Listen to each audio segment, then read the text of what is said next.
Hello friends, welcome to my channel pencil sketch. So మళ్ళీ కొత్త వీడియోతో మీ ముందుకైతే వచ్చేసాను.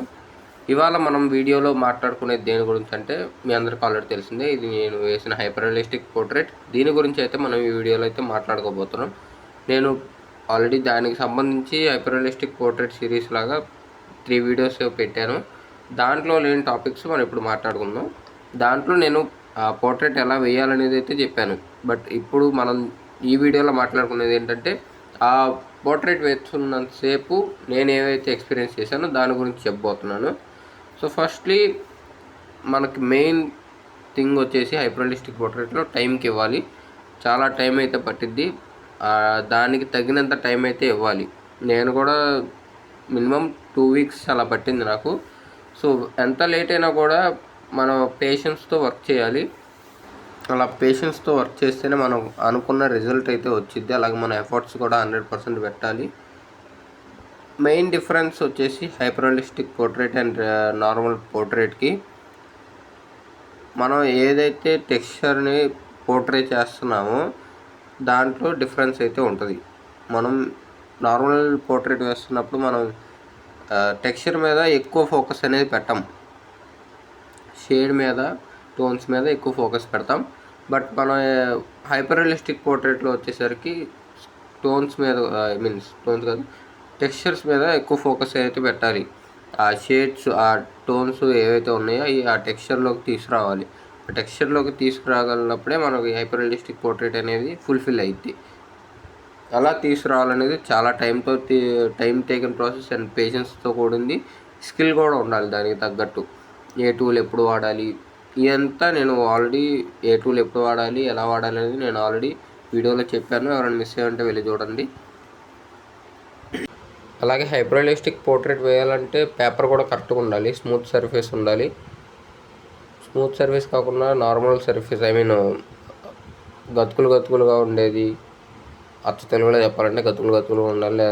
రఫ్ పేపరు, అలాంటి పేపర్లు అయితే మనకు సెట్ అవ్వవు హైపర్ రియలిస్టిక్ పోర్ట్రేట్స్. ఎందుకంటే లేయర్స్ అనేది చాలా పడతాయి దానికి. నేను ఆల్రెడీ చెప్పాను ఎన్ని లేయర్స్ పడతాయి, ఆ ప్రాసెస్ అంతా వీడియోస్లో చెప్పాను. సో దానికి ఏదైతే అవసరమో అది మాత్రం ఈ వీడియోలో అయితే చెప్తున్నాను.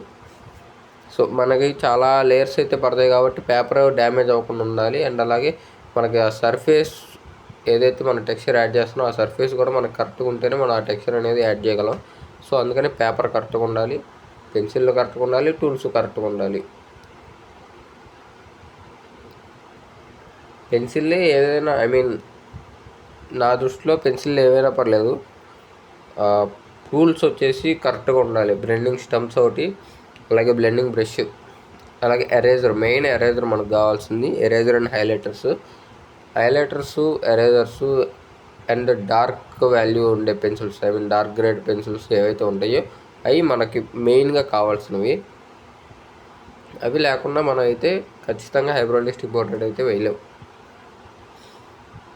ఎరేజర్స్లో కూడా నీడెడ్ ఎరేజర్ మెయిన్లీ వచ్చేసి kneaded eraser and electric eraser or mono zero eraser, ఏదైనా వస్తే ఏదైనా వాడచ్చు.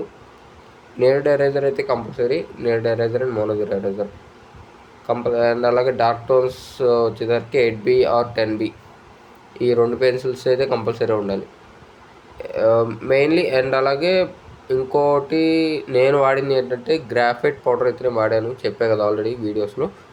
గ్రాఫైట్ పౌడర్ అయితే చాలా బాగా యూజ్ అయితే మనకి బేస్ లేయర్ అప్లై చేసుకోవడానికి, ఆ బేస్మెంట్ ఏదైతే బిల్డ్ చేసుకోవాలో మనం హైపర్ రియలిస్టిక్ పోర్ట్రేట్కి, దానికి అది బాగా ఉపయోగపడుద్ది.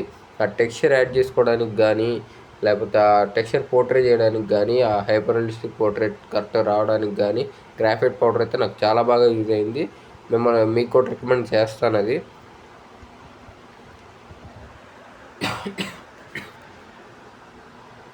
నార్మల్గా మనం సపరేట్గా కొనాల్సిన అవసరం లేదు. మన దగ్గర వాడేసిన పెన్సిల్స్ ఉంటాయి, వాటిని శాండ్ పేపర్ మీద రబ్ చేస్తే మనకు ఆ పౌడర్ అయితే వచ్చింది. అది మనం జాగ్రత్తగా దేంట్లో అయినా స్టోర్ చేసుకుంటే వాడుకోవచ్చు మనం, ఎక్కువేం అవ్వదు దానికి.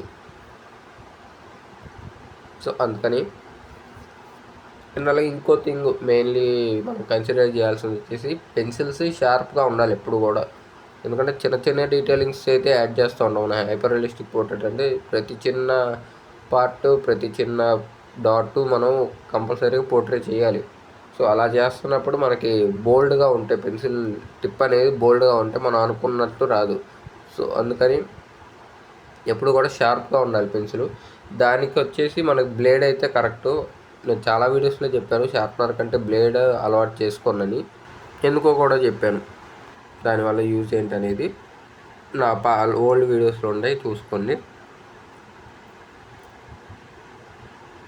ఇప్పుడు మనకి ఈ వీడియోలో కనిపించే దాని గురించి మాట్లాడుకుంటే, ఇది నేను వేస్తున్న కొత్తది. ఇది పెయింటింగ్ వేయాలా లేకపోతే నార్మల్ పెన్సిల్ స్కెచ్ చేయాలనేది కన్ఫ్యూజన్లో ఉన్నాను. నెక్స్ట్ వీడియోకి క్లారిటీ వచ్చింది మీకు.